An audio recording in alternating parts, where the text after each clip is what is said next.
isso, nós angustiados aqui de fora, vendo que quase um mês depois, tudo que foi anunciado até agora não aconteceu. Armilhando o tomógrafo. Olha, Vitória, eu vou repetir o que eu disse. O maior problema que a gente vê aqui em Bauru é que a galinha cacarejou, as pessoas acham que o ovo já foi colocado, que já está indo para a frigideira. Ele está sem galinha, né, Thelma? Na verdade, é o seguinte, foram feitos uma série de anúncios que não se concretizou. Graças a Deus, as projeções que foram feitas da quantidade de infectados, dos problemas, também não vem acompanhando. Aí o que acontece? Existe uma percepção da sociedade de uma falsa segurança. E também existe uma percepção da sociedade de que o problema econômico vem apertando e as pessoas precisam ter um engajamento dentro das suas atividades de trabalho. Então, isso nos preocupa. Nos preocupa porque, como você disse, eram 200 e poucos leitos, 172, de repente vira 40. Você fala em hospital de campanha. Aonde vai ser esse hospital de campanha? Como será montado? Como será, vamos dizer, tocado? Né? Que número de pessoas vão estar lá? Qual a qualificação dessas pessoas? Vão ter equipamentos de proteção individual? Eu acho que está na hora de se otimizar essa situação. Se você falar em hospital de campanha, Vitória, eu acho que você tem que colocar esses 50 leitos de hospital de campanha dentro do hospital de clínicas. Você vai ser racional, vai estar otimizando e deixar um legado depois para aquele hospital funcionar dentro da sua plenitude. Então, a minha percepção é que está todo mundo ficando cansado. A questão das notícias que são passadas para a sociedade está começando a cair em descrédito. Isso me preocupa muito. Thelma, e ontem na sua fala você falou sobre o tomógrafo. Nós ouvimos aqui na programação da Jovem Pan o doutor José Eduardo Antunes, pneumologista, seu colega de profissão, intensivista também, está na linha de frente em enfermaria e UTI no enfrentamento ao Covid e fez, através da experiência que ele tem, ele fez um apontamento da importância do tomógrafo, do exame, né, da tomografia, dessa leitura do exame para tentar ajudar a adiantar ou acelerar o tratamento, mesmo porque a demora da confirmação do exame é gigantesca em Bauru. Bauru ganha um tomógrafo, entretanto não está no lugar certo para a gente poder atender pacientes do Covid. Foi isso que eu entendi da sua fala, Thelma? O que eu disse é o seguinte, eu fico feliz que Bauru tenha um tomógrafo. Fico feliz, não tem problema nenhum. Mas o que eu disse, Vitória, é o seguinte, vai olhar a saúde básica da cidade. É muito carente. Esse tomógrafo poderia, no meu entender, ter sido feita uma parceria com o Hospital de Base, que é a porta de entrada do Pronto-Socorro Central, e o prefeito poderia ter doado esse tomógrafo para a FAMESP, e em troca disso ele teria cotas dos exames a serem realizados.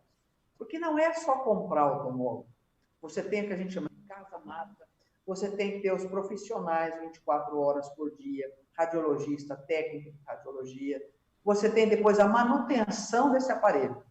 Olha, para consertar um caminhão, quanto tempo demora para comprar uma peça simples de um caminhão? Imagine depois na manutenção desse tomógrafo.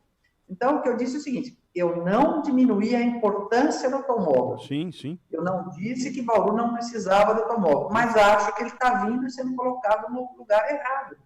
Nós temos uma dificuldade imensa de tocar a atenção básica. E depois, será que nós vamos tocar? Aí pode vir dizer assim, mas hoje a gente tem laudo à distância. Mas custa também. E você pode perfeitamente ter cotas da colocação do tomógrafo dentro do hospital de base, que vai funcionar durante o período de Covid e depois vai funcionar também para a população de Bauru e toda a região. Isso tinha ficado claro para mim, Thelma. Tinha ficado claro, sim, a tua posição, eu tinha ficado claro. Cláudio Cofani está conosco, Thelma? Também deve ter pergunta para você. Cláudio, Thelma está na sua escuta. Bom dia, Thelma. Obrigado por participar conosco aqui do programa.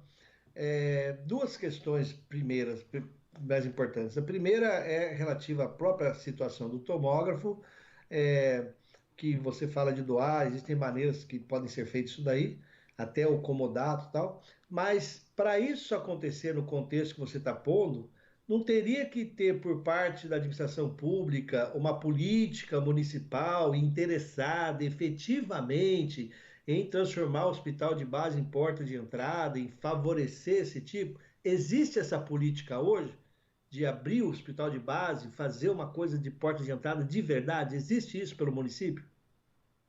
Na verdade, o hospital de base é do Estado, né? É do Isso. Estado. O município tem a atenção primária e o atendimento de urgência e emergência. E o hospital de base é a referência para as urgências e emergências e os traumas. E hoje ali o tomógrafo não funciona, é precário, poderia tanto servir ao período do Covid e pós-Covid. E, como você disse, pode ser um incomodado, pode ver o valor do aparelho, e Bauru ter as cotas de exames para os munícipes sem o ônus de toda essa manutenção. Então, é importante que nós tenhamos os aparelhos e que eles funcionem na sua plenitude, não só num determinado momento, né?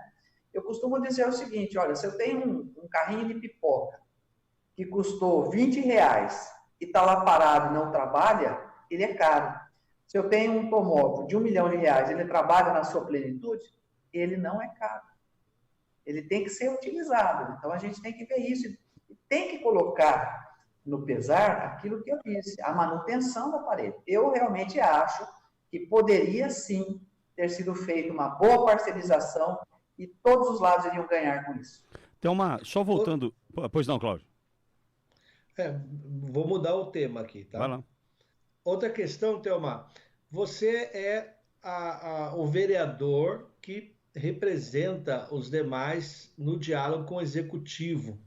E a gente ouve por parte de vereadores a dificuldade desse diálogo.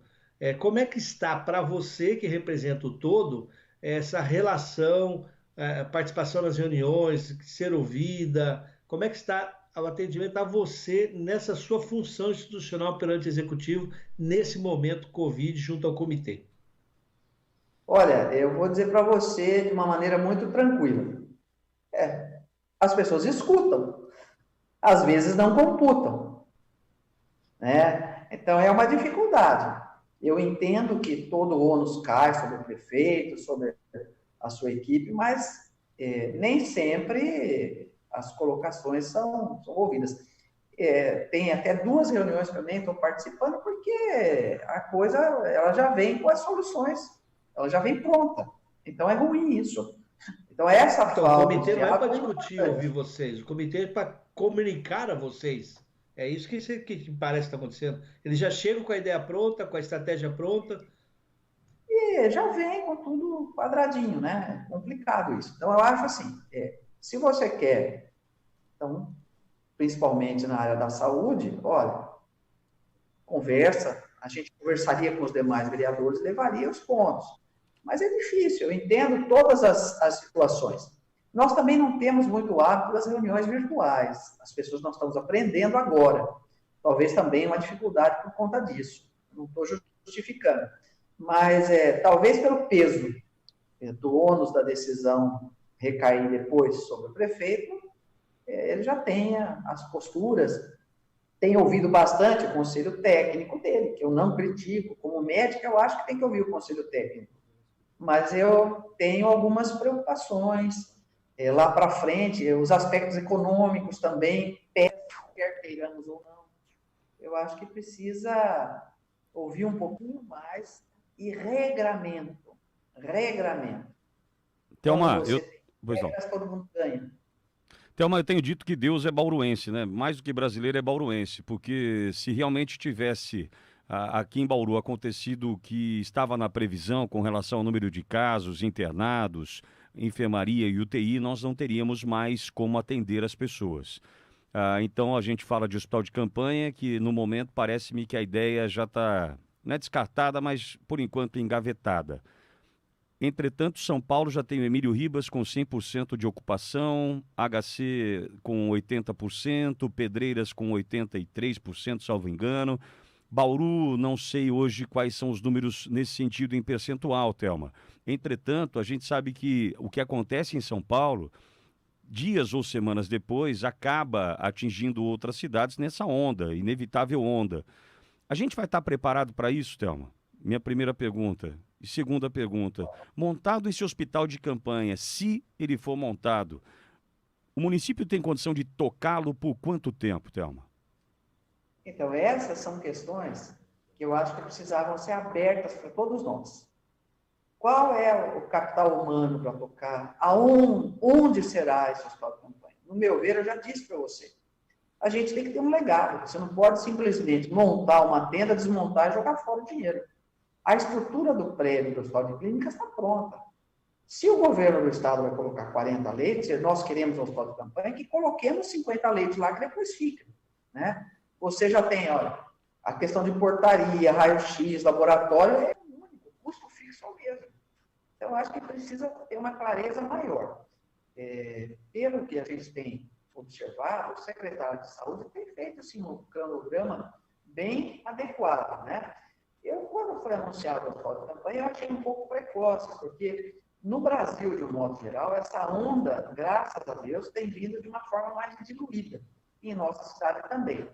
Agora, ontem eu ouvi uma colocação muito importante do professor Paulo Saldiva, dizendo o seguinte, que essa é uma doença que veio das classes sociais alta e média e que está comprometendo agora as classes sociais menos favorecidas. E as classes sociais da alta e média, elas conseguem ter uma alimentação adequada, um sistema de saúde privado, e a curva, a doença agora está pegando os menos favorecidos. Então, agora que nós vamos alargar a pirâmide dos infectados e vamos chegar nas pessoas que são mais vulneráveis. E pode existir, sim, nesse momento, além da saída de São Paulo para o interior, a doença vindo dos polos mais favorecidos para os menos favorecidos, tem menos condições de prover higiene e tudo mais, e nós temos um alastramento da doença. E isso é muito preocupante. É muito preocupante. Thelma, eu também estou preocupado e fiquei feliz com a tua fala ontem, diante da tua preocupação, da tua condição, né, de se colocar assim como médica, como conhecedora da matéria e do assunto. E a gente segue aqui acompanhando também e contando sempre com a sua participação conosco, viu, Thelma? Eu que agradeço, é um prazer estar junto com vocês. E mesmo sendo médica, a gente tem que olhar o outro lado. Todo jogo tem cara e coroa. E você tem que fazer uma análise boa, tanto da cara quanto da coroa, porque senão você vai errar se analisar só um lado. Perfeito. Muito obrigado, Thelma. Uma ótima quinta-feira para você. Para vocês também, eu